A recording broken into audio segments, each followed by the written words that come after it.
A Major League Soccer aprovou nesta quinta-feira a mudança do seu calendário para a temporada 2027-28. Até o ano que vem, a Major League Soccer tem a temporada dela como o do futebol brasileiro. O ano começa em janeiro, termina em dezembro. Mas já havia uma demanda, um debate sobre mudar isso para adequar ao calendário europeu, em que a temporada começa em agosto e termina em julho. E é mais ou menos o que vai acontecer a partir da temporada 27-28. O que é interessante discutir no caso da Major League Soccer é que isso tem muito a ver não só com uma inserção dentro do calendário do futebol europeu, mas dentro do calendário do esporte americano. E como os esportes americanos montam seus calendários, sempre um pensando no outro, para que todo mundo tenha algum momento em que esteja com mais destaque na mídia, mais destaque entre os torcedores, para conseguir capitalizar o máximo possível. Do ponto de vista com os europeus, com o calendário do futebol mundial, por que a Major League Soccer quis mudar? A Major League Soccer quis mudar porque com isso a atuação dos clubes no mercado, tudo fica mais equivalente à dos europeus. Então os clubes podem começar a temporada fazendo as maiores contratações, que são as contratações realizadas no verão do hemisfério norte, ou seja, no meio do ano. As contratações de fim de ano são contratações menores, só para ajuste de time. Então a Major League Soccer pode adotar isso. O que acontece hoje é que muitas vezes os grandes reforços da Major League Soccer chegam no meio do ano, no meio do campeonato, né? E como às vezes acontece no Brasil por causa dessa questão de calendário. Além disso, a Major League Soccer tem que ficar parando o campeonato no meio do ano por causa de Copa do Mundo, Copa Ouro, Copa América, Mundial de Clubes, essas coisas, né? Então não vai precisar mais, porque já vai ser um período em que o campeonato estaria parado mesmo. Agora, qual que é a questão em relação ao esporte americano? Que é a questão que fazia com que a Major League Soccer resistisse tanto em mudar. Porque quando a Major League Soccer era disputada de final de fevereiro, março, a partir de março vai até novembro, que é o calendário atual da Major League Soccer, ela fazia o quê? Boa parte dela acontecia no verão do hemisfério norte, o meio do ano, que é um período em que a NFL, a NBA e a NHL não estão acontecendo. Nem o basquete e o futebol americano universitários, que são duas competições com muito público também, equivalentes a de ligas profissionais. Então, ela aproveitava um período que só está acontecendo a MLB, a Major League Baseball, então ela conseguia ter mais espaço na televisão, o público se programava, conseguia mais os jogos, né? Então, você não está competindo com tantos jogos de outras modalidades para o público. Só que ela decidiu mudar, e isso poderia ser um problema. Como ela vai fazer para mudar? O calendário não vai ser exatamente igual ao da Europa. Não vai ser de agosto a julho. Vai ser de julho a maio. Então, na verdade, a temporada da Major League Soccer vai começar um pouquinho antes e vai terminar um pouquinho antes. E por que isso faz muita diferença? Começando um pouquinho antes, começando em julho, ela ainda pega aquele período do verão. Ela começando no final de julho, ela pega um pós-Copa do Mundo. Então a Copa do Mundo ali aconteceu, ou pós-Copa Ouro, né? Aconteceu a competição de seleção. A galera ficou animada e pronto, começa a Major League Soccer. A galera ficou animada com o futebol e começa a Major League Soccer. E daí ela começa em julho, ela ainda pega o público que se acostumou a ver os jogos no verão. O público que se acostuma a aproveitar as férias escolares da criançada, um período em que é mais fácil fazer jogo porque o clima está melhor nos Estados Unidos. E daí tem até uma questão que deve se tirar um pouco do mando de campo dos times nas regiões mais quentes dos Estados Unidos nesses jogos em julho e agosto.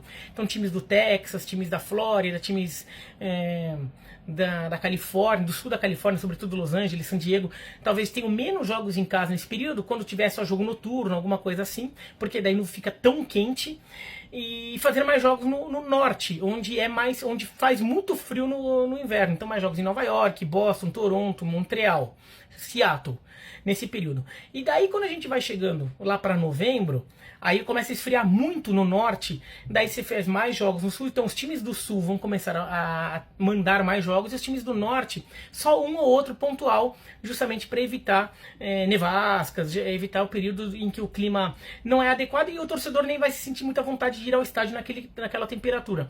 Até porque, tirando Vancouver, os estádios do norte dos Estados Unidos ou do Canadá, na Major League Soccer não são cobertos. Montreal tem um estádio coberto, o Estádio Olímpico, mas ele está em reforma, uma reforma que ainda vai demorar alguns anos para ficar pronta. Quando ficar pronto, talvez o Montreal possa mandar alguns jogos no inverno lá nesse estádio. O Rogers Center, estádio do Toronto Blue Jays, que convertia de beisebol para futebol e já recebeu jogo de futebol, inclusive da seleção brasileira, hoje ele virou um estádio permanente de beisebol. Então até tenho dúvidas do quanto seria possível adaptá-lo para futebol de novo para fazer jogos no inverno. Ele é um estádio coberto e poderia, por exemplo, receber jogos num frio extremo. E daí, então, né, nesse período novembro, assim, começo de dezembro, começa a ter menos jogos no norte. E daí, no meio de dezembro, a liga para. A liga entra em recesso do meio de dezembro ao meio de fevereiro, um período de 2 meses, mais ou menos, ela para. Por que ela para? Ela para porque está muito frio em algumas regiões, então não dá para jogar futebol, ou não é muito recomendável, ou teria que ter estádio coberto, mas também tem uma outra coisa mercadológica. Ela começa em julho, então ela pega um período que só está acontecendo beisebol, não tem futebol americano, não tem basquete, não tem hóquei no gelo, não tem esporte universitário rolando, mas a partir de setembro, outubro começa a ter. Então, setembro, outubro, esse final de ano ali da Major League Soccer, ela sabe que ela vai ter problema, ela vai ter menos público, menos audiência de TV, porque essas ligas vão estar acontecendo. Sobretudo o futebol americano, que concorre com a Major League Soccer diretamente no fato de terem jogos em fim de semana e também que muitas vezes até o estádio é compartilhado. Né?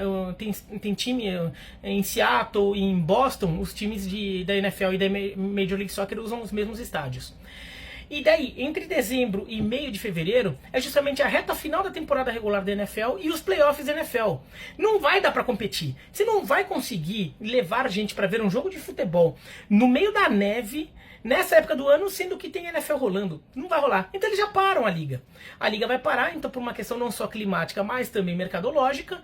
E daí ela retoma quando? No meio de fevereiro, porque o Super Bowl já aconteceu. Já acabou a NFL. Daí tem uma reta final de NBA. Março, abril tem o March Madness, que é a reta, são os playoffs do basquete universitário, que é um evento gigantesco nos Estados Unidos. Então também não tem muito como concorrer, só que daí quando termina o March Madness, começa os playoffs da MLS. E os playoffs da MLS, sendo até final de abril, começo de maio, eles pegam um período em que está pegando as primeiras fases dos playoffs da NBA e da NHL. Eles acham que dá para concorrer. Agora, quando chegar nas reta final do playoff da NBA e da NHL, a partir do meio para o fim de maio, a MLS já acabou. Então a MLS acaba tendo um momento em que ela fica sendo o principal evento